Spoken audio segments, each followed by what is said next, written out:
자, 오늘 우리에게 주시는 하나님의 말씀을 우리 함께 보겠습니다. 창세기 37장 5절부터 11절까지의 말씀입니다. 다 같이 성경을 펴보시기 바랍니다. 구약성경 56쪽 창세기 37장 5절부터 11절까지의 말씀을 제가 봉독하겠습니다. 요셉이 꿈을 꾸고 자기 형들에게 말하매 그들이 그를 더욱 미워하였더라. 요셉이 그들에게 이르되 청하건대 내가 꾼 꿈을 들으시오. 우리가 밭에서 곡식단을 묶더니 내 단은 일어서고 당신들의 단은 내 단을 둘러서서 절하더이다. 그의 형들이 그에게 이르되 내가 참으로 우리의 왕이 되겠느냐?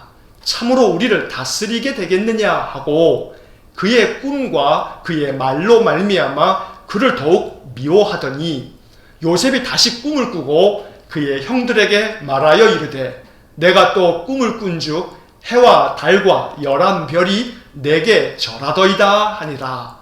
그가 그의 꿈을 아버지와 형들에게 말하매 아버지가 그를 꾸짖고 그에게 이르되 내가 꾼 꿈이 무엇이냐? 나와 내 어머니와 내 형들이 참으로 가서 땅에 엎드려 내게 절하겠느냐? 그의 형들은 시기하되 그의 아버지는 그의 말을 간직해 두었더라. 아멘. 자, 제가 지금 유튜브 화면을 보니까 지금 예배 중에 참석한 분들이 33분이라고 이렇게 쓰여져 있습니다. 각 가정에서 한 화면을 틀어놓고 예배 드리시는 그런 식구들도 있기 때문에 33 가정에서 지금 온라인으로 예배를 드린다고 할 수 있겠습니다. 자, 우리가 예배당에서 예배하는 것처럼 이 시간 우리 식구들이지만 한번 서로 식구들끼리는 괜찮아요. 손 한번 악수하면서 서로 축복합니다 하고 한번 인사하시기 바랍니다. 자, 예배당에는 저희 식구들만 있는데 우리 식구들도 축복합니다. 자, 여러분 모두 하나님의 은혜가 여러분들의 가정 위에 또 여러분들의 삶의 모든 터전 위에 충만하기를 주의 이름으로 간절히 축원합니다. 자, 어제 저녁에 어느 집사님 한 분이 핸드폰 문자로 사진을 몇 장 보내주셨습니다. 여러분, 이 화면에 있는 사진입니다. 비록 여러분 핸드폰으로 보시는 분들은 화면이 작겠습니다만 화면에 보시면 예쁜 꽃 사진이 2장이 이렇게 보일 겁니다. 아파트 베란다에 있는 화분에 예쁜 꽃이 피어 있습니다. 또 동네 길가에 예쁘게 핀 꽃들 사진입니다. 그래서 제가 이 화면을, 꽃 사진들을 보고 난 후에 집사님께 이렇게 답장을 보냈습니다. 꽃은 마스크도 쓰지 않고 참 좋네요. 여러분 정말 그렇죠? 꽃이 마스크 쓰는 일이 있습니까? 꽃은 마스크를 쓰지 않고 이렇게 자유롭게 자신들의 아름다움을 드러내고 있습니다. 자, 식물은 마스크가 필요 없습니다. 식물들은 코로나 바이러스 걱정을 하지 않습니다. 가장 약한 생명체 같았던 식물들이 어쩌면 가장 강한 존재라는 생각이 들었습니다. 말없이 피었다가 말없이 꽃잎을 떨어뜨리면서 사람들의 관심 밖으로 밀려나지만 꽃나무들이 꽃잎이 떨어졌다고 죽은 것은 아닙니다.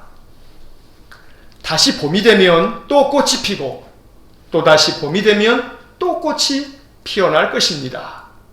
생명이 있는 것들은 다 이와 같습니다. 하나님의 형상대로 창조된 인간에게는 식물들처럼 하나님의 생명이 그 속에 있습니다. 인간은 반드시 꽃나무들처럼 새로운 꽃을 피우면서 회복될 것입니다. 물론 그 꽃은 코로나 이전과는 다른 꽃이어야 합니다. 창조 세계를 훼손하면서 만든 문명의 꽃이 아니라 창조 세계를 아름답게 보존하면서 모든 피조물들이 함께 살아가는 공존의 꽃이어야 합니다. 새로운 꽃을 피우려면 새로운 시각이 필요합니다. 새로운 시각으로 세상을 바라보아야 합니다. 새롭게 변화하는 세상을 이전에 가지고 있었던 시각으로 바라보아서는 안 됩니다.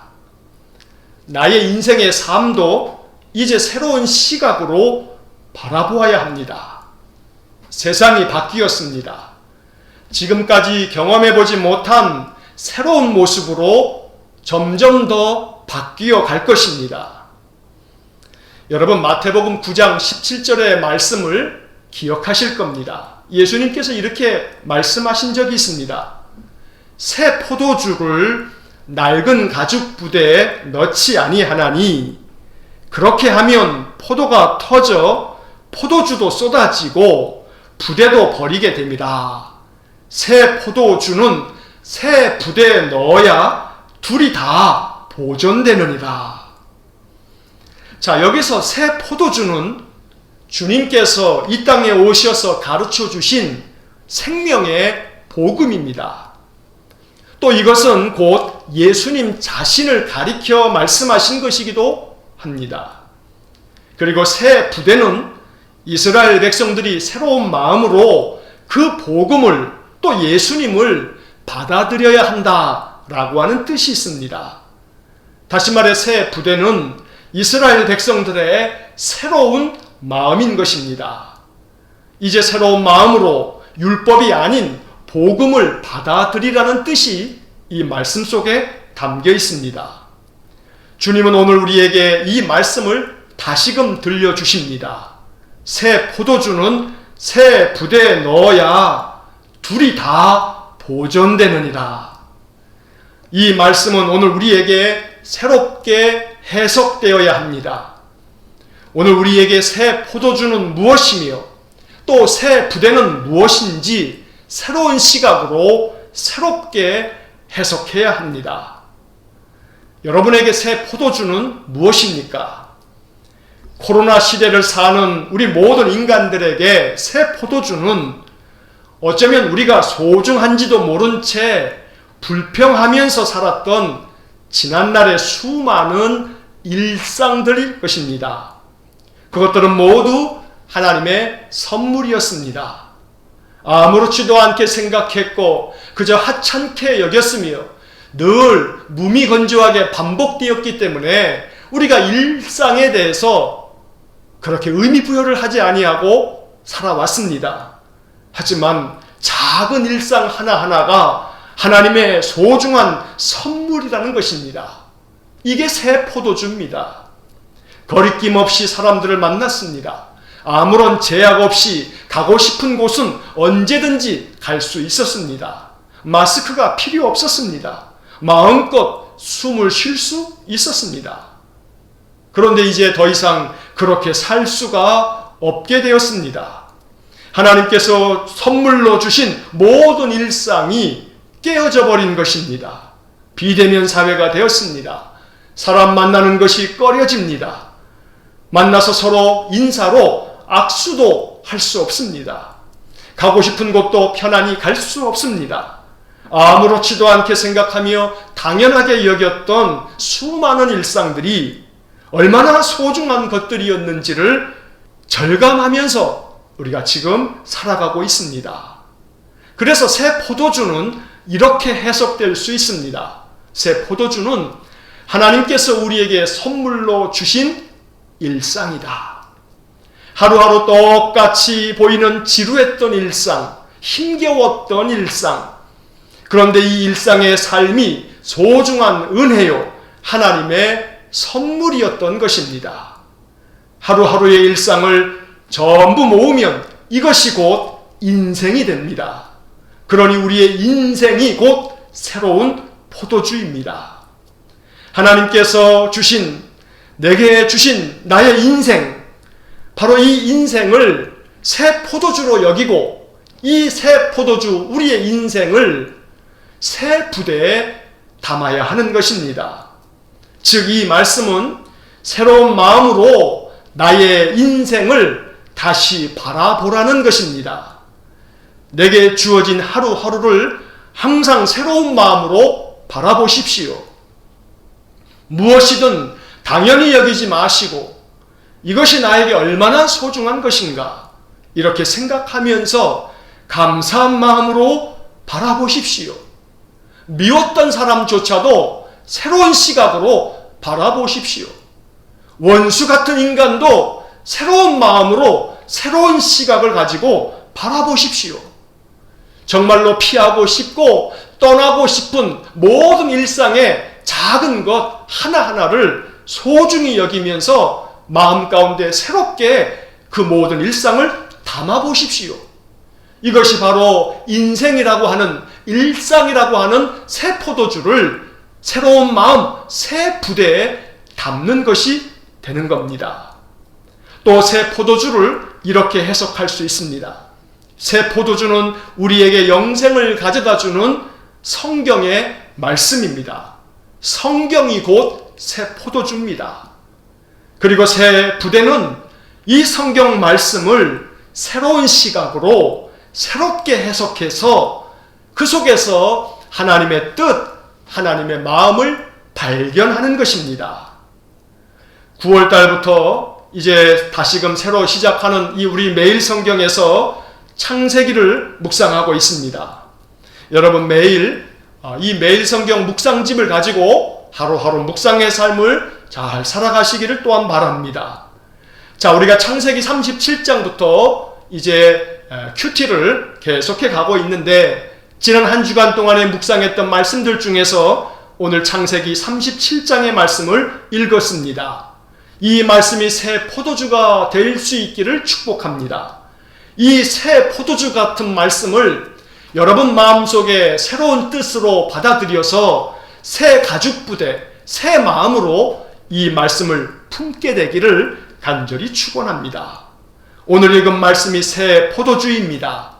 이 새 포도주를 새로운 마음, 즉 새 부대에 담아야 합니다. 새로운 시각으로 이 말씀을 새롭게 해석해서 이 말씀 속에 담긴 하나님의 뜻, 하나님의 마음을 깨닫는 은혜의 시간이 될 수 있기를 간절히 축원합니다. 자, 이제 이야기를 우리 한번 살펴보겠습니다. 아브라함의 손자 야곱에게 12명의 아들이 있었습니다. 아버지는 야곱이었지만 어머니는 각각 다른 이복 형제들이었습니다. 그런데 아버지 야곱은 12명의 아들들 중에서 유독 요셉을 편애했습니다. 4명의 아내들 중에서 가장 사랑했던 라헬의 아들이기 때문에 어쩌면 요셉을 더 편애하였는지도 모릅니다. 본문 창세기 37장 3절과 4절을 한번 보시기 바랍니다. 창세기 37장 3절 4절에 이런 말씀이 기록되어 있습니다. 요셉은 노년에 얻은 아들이므로 이스라엘이 여러 아들들보다 그를 더 사랑함으로 그를 위하여 채색옷을 지었더니 그의 형들이 아버지가 형들보다 그를 더 사랑함을 보고 그를 미워하여 그에게 편안하게 말할 수 없었더라. 이렇게 아버지의 사랑을 독차지했던 요셉이 어느 날 꿈을 꾸었습니다. 그리고 그 꿈을 형들에게 들려주었습니다. 7절을 보시면 형들의 곡식단이 내 단을 둘러서서 절하더이다. 자, 이 요셉의 이야기를 다 듣고 형들이 대답을 합니다. 8절 말씀에 보면 이런 표현이 나옵니다. 네가 참으로 우리의 왕이 되겠느냐? 참으로 우리를 다스리게 되겠느냐? 형들이 화가 잔뜩 난 것입니다. 모든 형제들이 요셉에게 절한다는 꿈이 기분 좋을 리가 없습니다. 그런데 여러분 8절 이어지는 하반절에 보면 이런 표현도 기록되어 있습니다. 그의 꿈과 그의 말로 말미암아 그를 더욱 미워하더니. 자, 이 구절에 중요한 단서가 나옵니다. 그의 꿈과 그리고 그의 말로 말미암아 그를 더욱 미워한 것입니다. 자, 여러분 꿈의 내용도 내용이지만 형들이 요셉을 더 미워했던 까닭은 그 다음 구절에 있습니다. 그의 말로 말미암아. 즉 요셉이 말하는 태도가 형들의 마음을 아주 기분이 언짢게 만들었던 것입니다. 여러분 그거 아시지요? 똑같은 표현인데 어떤 표정, 어떤 음색, 어떤 억양으로 말하느냐에 따라서 느낌이 완전히 달라질 수 있습니다. 꿈도 꿈이지만 요셉이 그 꿈을 말하는 태도가 형들의 마음을 상하게 했던 것입니다.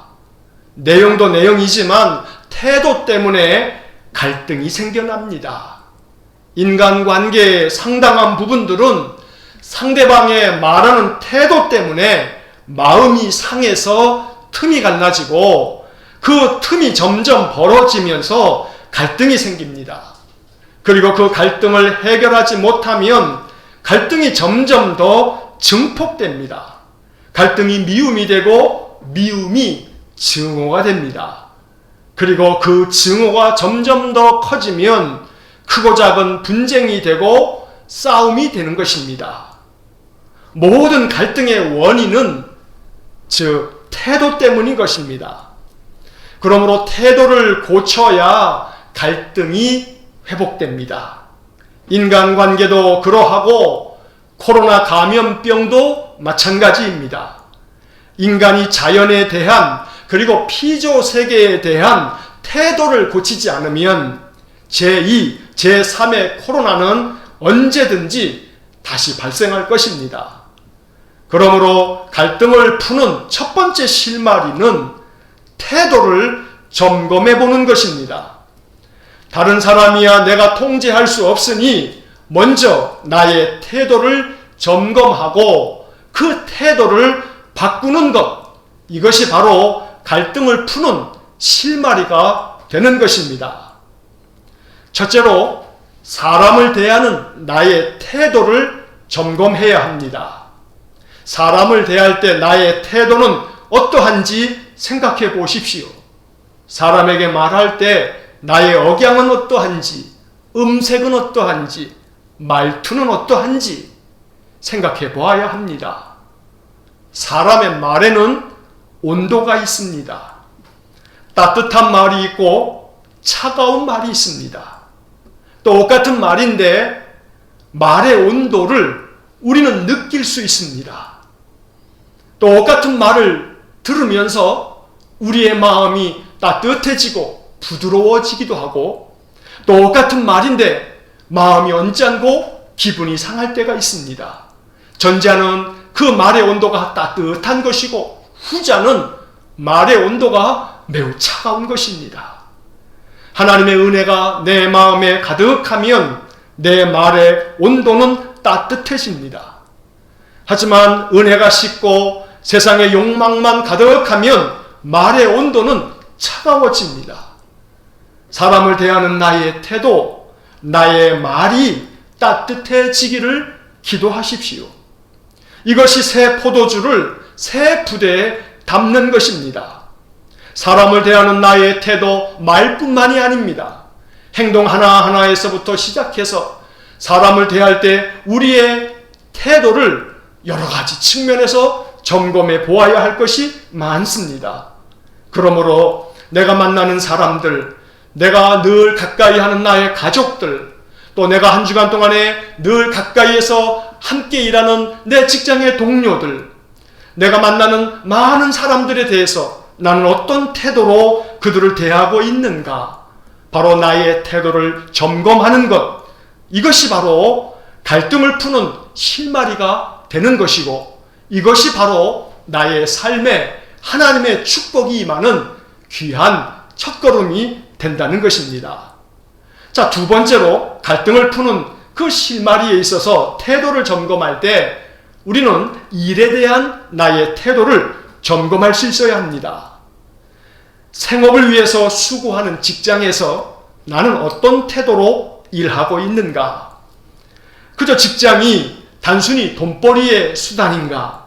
아니면 하나님께서 선물로 주신 사명의 터전인가? 점검해 보아야 합니다. 물건을 만드는 사람은 물건을 잘 만들어서 이 물건을 사용하는 사람이 행복해지기를 바라는 마음을 가지고 일해야 합니다. 음식을 만드는 사람은 음식에 정성을 기울여서 이 음식을 먹는 사람이 행복해지고 건강해지기를 바라는 마음이 있어야 합니다. 노인을 돌보는 사람은 이분이 나의 아버지고 이분이 나의 어머니라 생각하면서 정성을 다해서 돌보고 또 섬겨야 합니다. 아이를 돌보는 사람은 이 아이가 나로 말미암아 행복한 마음으로 영아기, 유아기를 보내고 정서적으로 건강한 아이로 자라기를 간절히 바라는 부모의 심정으로 또 일해야 합니다. 사무직에서 종사하는 사람들은 나의 수고와 노력으로 말미암아 내 직장이 건실해지고 내 기업이 영업이익을 더 많이 내서 또 그로 말미암아 우리나라의 경제가 튼튼해질 것이라는 큰 마음을 가지고 일해야 하는 것입니다. 여러분, 직종이 무엇이든지 간에 하고 있는 일에 대한 우리의 태도를 고쳐야 합니다. 하고 있는 일에 정성을 기울여야 합니다. 내가 일하는 그 일터가 하나님이 나를 보내신 사명의 터전이라고 여기면서 하나님의 부르심에 소명의식을 가지고 일할 줄 아는 그런 신자가 되어야 합니다. 이것이 바로 일에 대한 우리의 새로운 마음, 새로운 가죽 부대가 되어야 한다는 것입니다. 이처럼 일에 대한 태도를 바꾸면 일상의 삶이 새롭게 보입니다. 이것이 새 포도주를 새 부대에 담아 둘 다 보존하라고 하는 주님의 말씀의 뜻인 것입니다. 자, 세 번째로 우리가 점검해 봐야 할 것은 자연에 대한 우리의 태도를 점검해 보아야 합니다. 자, 코로나 감염병은 자연에 대한 인간의 태도가 오만했기 때문에 발생한 것입니다. 자연은 인간이 마음대로 자기 욕망을 위해서 훼손하라고 있는 것이 아닙니다. 자연도 하나님께서 만드신 생명입니다. 동물만 생명이 있는 것이 아닙니다. 작은 식물 하나도 생명체입니다. 제가 말씀을 시작하면서 보여드렸던 우리 집사님이 보내주신 그 예쁜 꽃 사진처럼 작은 풀 하나에도, 작은 꽃 하나에도 생명이 있는 것입니다.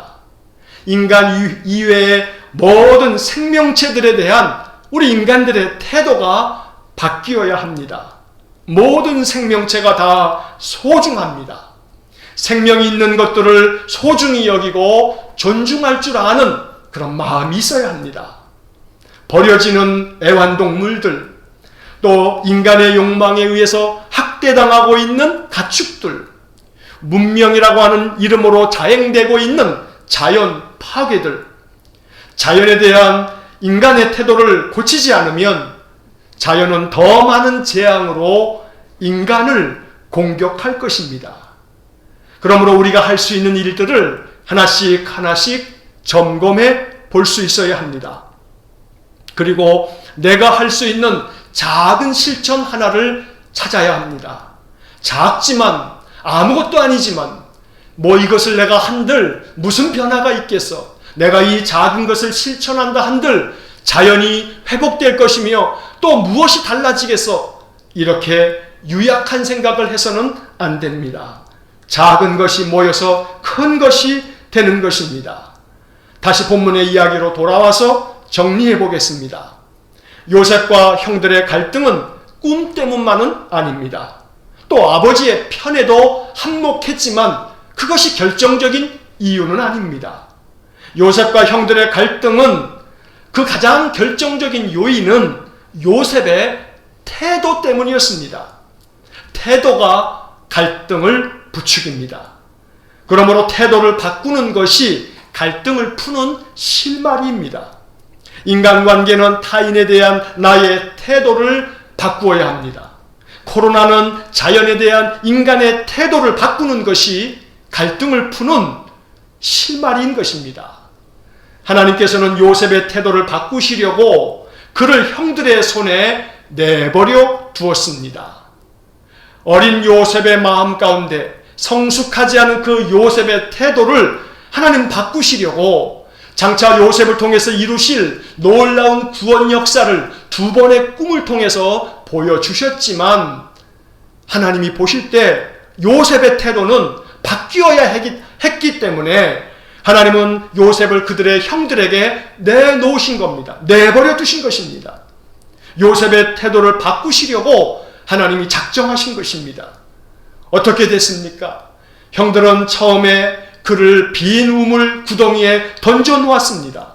그리고 나중에는 그를 애굽에 팔아버리고 말았습니다. 자, 요셉이 형들에 의해서 구덩이에 던져진 것을 생각해 보십시오. 이것은 단순히 형들이 요셉을 죽이려고 저 구덩이에 던져 놓았다. 이것은 그냥 바깥으로 보이는 외형적인 이야기일 뿐입니다.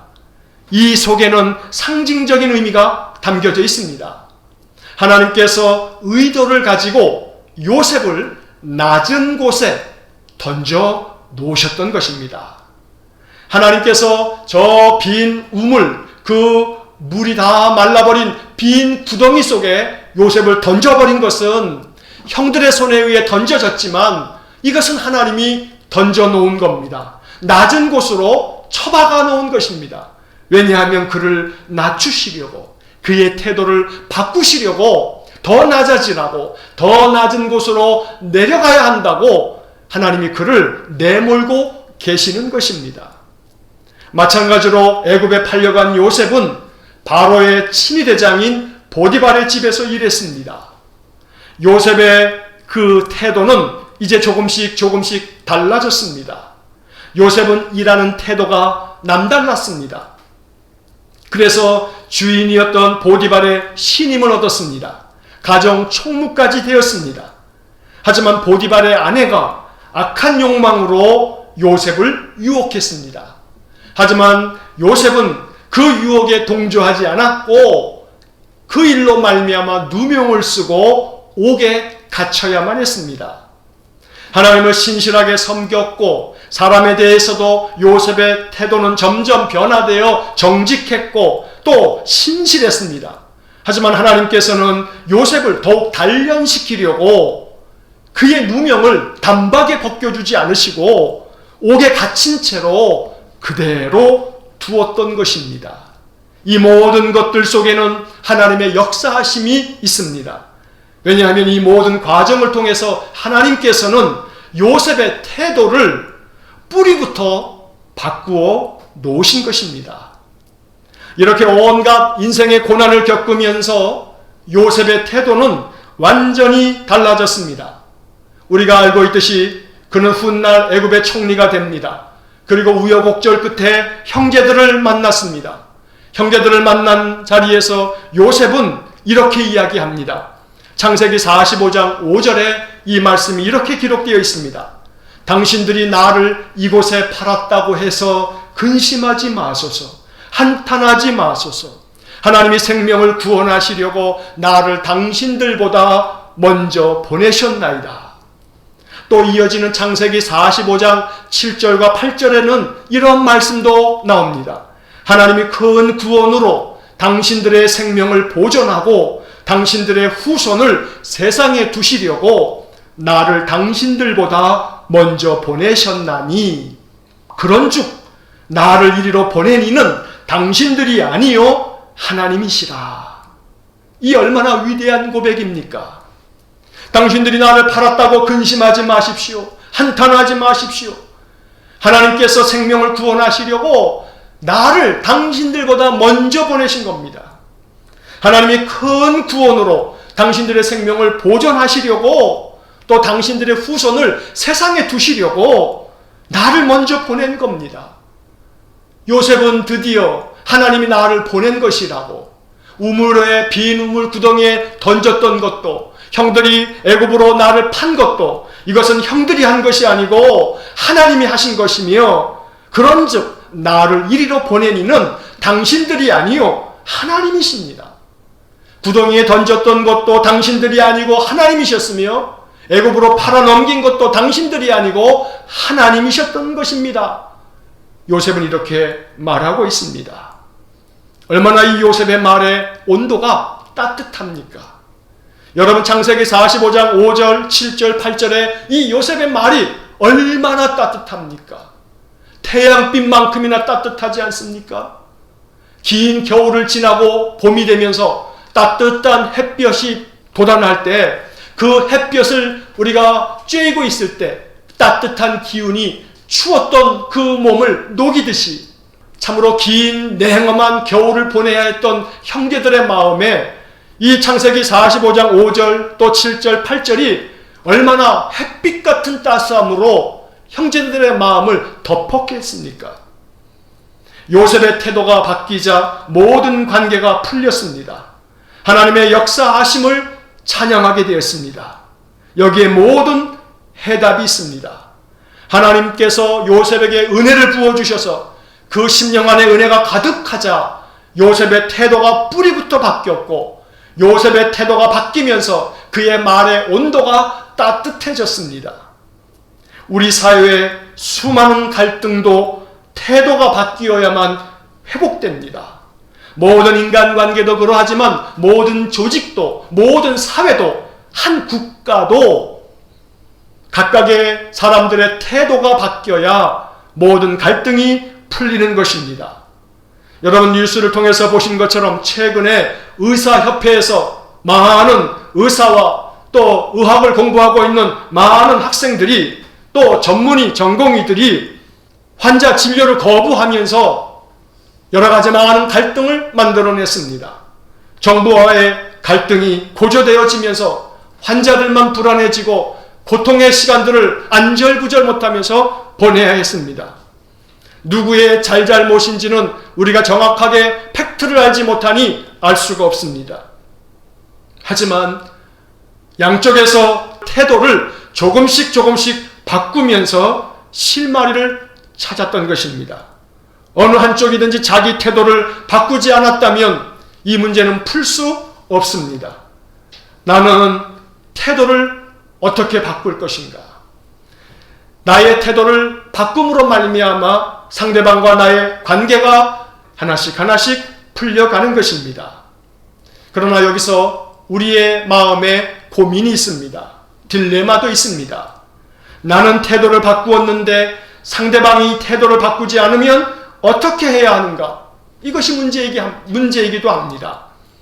여러분, 이 문제 때문에 우리는 선뜻 내가 먼저 태도를 바꾸는 것을 주저합니다. 내가 태도를 바꾸어서 나의 말의 온도를 높이고 상대방에 대한 나의 마음과 태도를 다 바꾸었는데 상대방이 바꾸지 않으면 다 허사가 되는 것 아닌가 생각할 수 있습니다. 그렇습니다. 상대방이 어느 한쪽이 태도를 바꾸지 않으면 그 문제는 쉽사리 풀리지 않습니다. 그러나 우리는 믿어야 합니다.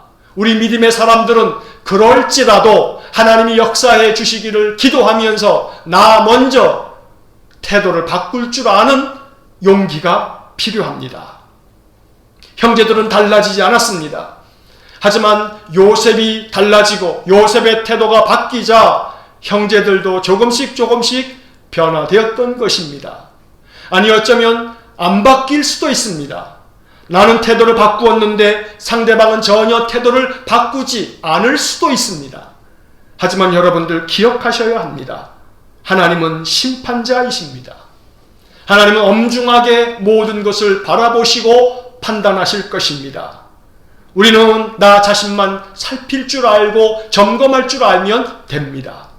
하나님이 나의 중심이 태도를 바꾸어서 하나님의 뜻을 따라 하나님의 마음에 합하게 내가 나의 삶을 바꾸어 간다면 하나님은 나의 삶의 모든 것들을 하나씩 풀어가실 것입니다.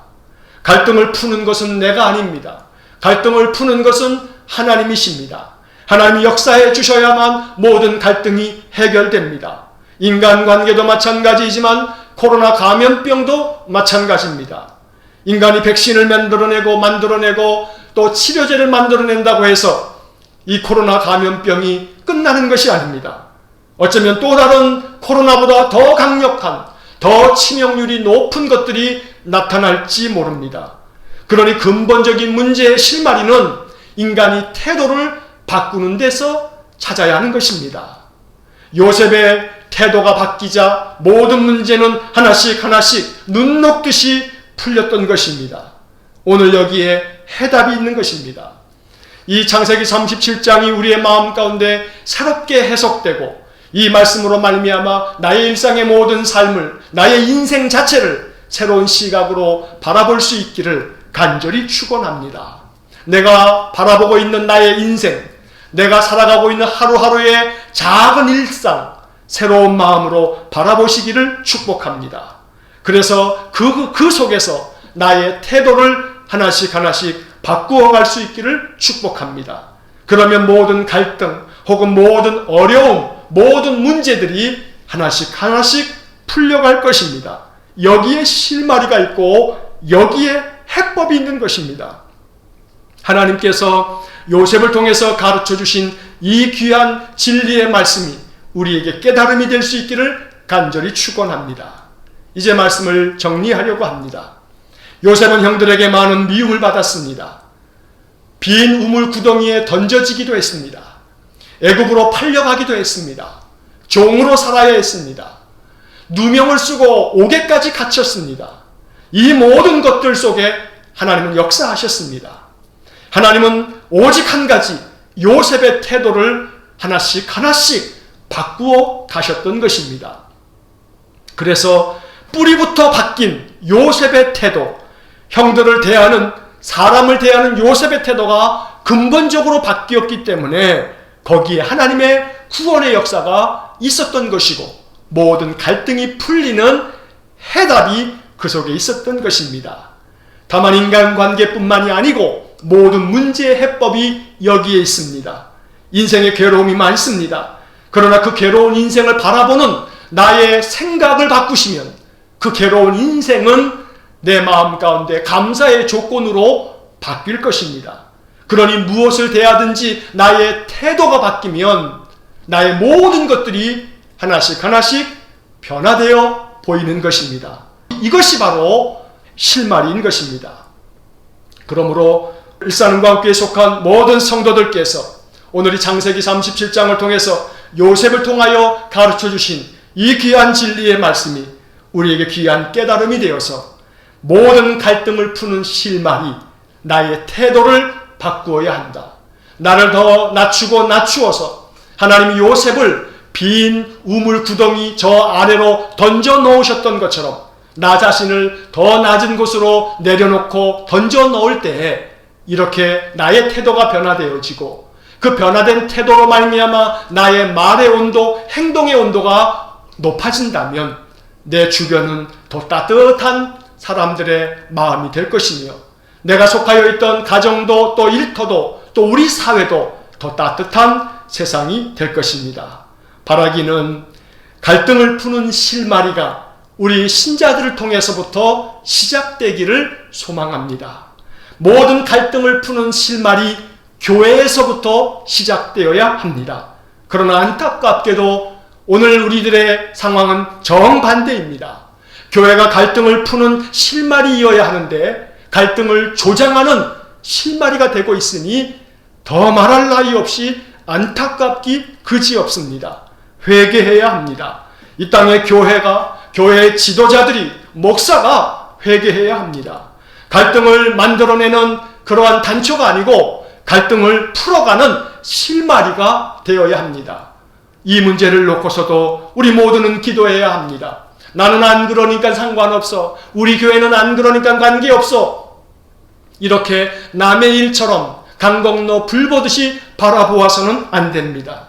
우리 모두가, 한국 교회가, 우리 모든 신자들이 갈등을 푸는 실마리, 바로 우리 모든 교회와 신자들이 그렇게 될 수 있도록 항상 기도하면서 또 이 한 주간을 믿음 안에서 살아갈 수 있기를 주의 이름으로 간절히 축원합니다. 기도하겠습니다. 사랑과 자비가 풍성하신 하나님, 온 세상에 갈등이 가득합니다. 작게는 내가 만나는 사람들 속에서 나와 어떤 사람들 속에 갈등이 있고 또 우리의 작은 가정 하나하나에 또 내가 일하는 일터에 많은 갈등들이 있습니다. 사회도 많은 갈등이 있고 이 세상이 갈등 덩어리입니다. 그런데 갈등을 푸는 실마리가 되어야 할 신자들이 또 교회가 갈등의 원인이 되고 있으니 하나님 우리를 불쌍히 여겨주시고 참여하는 마음으로 기도하오니 한국교회를 새롭게 빚어주시고 한국교회 목사들과 장로들과 모든 신자들을 바꾸어 주옵소서. 말을 듣지 않는다면 빈 우물 구덩이에라도 던지셔서 이 한국교회를 바꾸어 주시기를 원합니다. 그래서 갈등을 만들어내는 그러한 원인이 되지 말게 하시고 오히려 갈등을 풀어갈 줄 아는 실마리를 제공하는 그런 한국교회가 되고 한국교회의 신자들이 될 수 있도록 은혜를 내려 주옵소서. 요셉처럼 그 기나긴 인생의 삶의 고난과 역경을 통해서 하나님께서 요셉의 태도를 뿌리부터 바꾸어 놓으심으로 말미암아 당신들이 나를 이곳에 팔았다고 근심하지 마십시오. 한탄하지 마십시오. 하나님께서 생명을 구원하시려고 당신들보다 나를 먼저 보내신 것입니다. 나를 이리로 보낸 것은 당신들이 아니고 하나님이십니다. 이렇게 고백했던 요셉처럼 우리 또한 지나간 나의 인생의 삶을 바라보는 우리의 생각이 바뀌어지게 하시고 현재 내가 처하여 있는 나의 삶의 모든 일상을 바라보는 우리의 태도가 변화될 수 있도록 하나님 역사하여 주옵소서. 예수님 이름으로 기도하옵나이다. 아멘.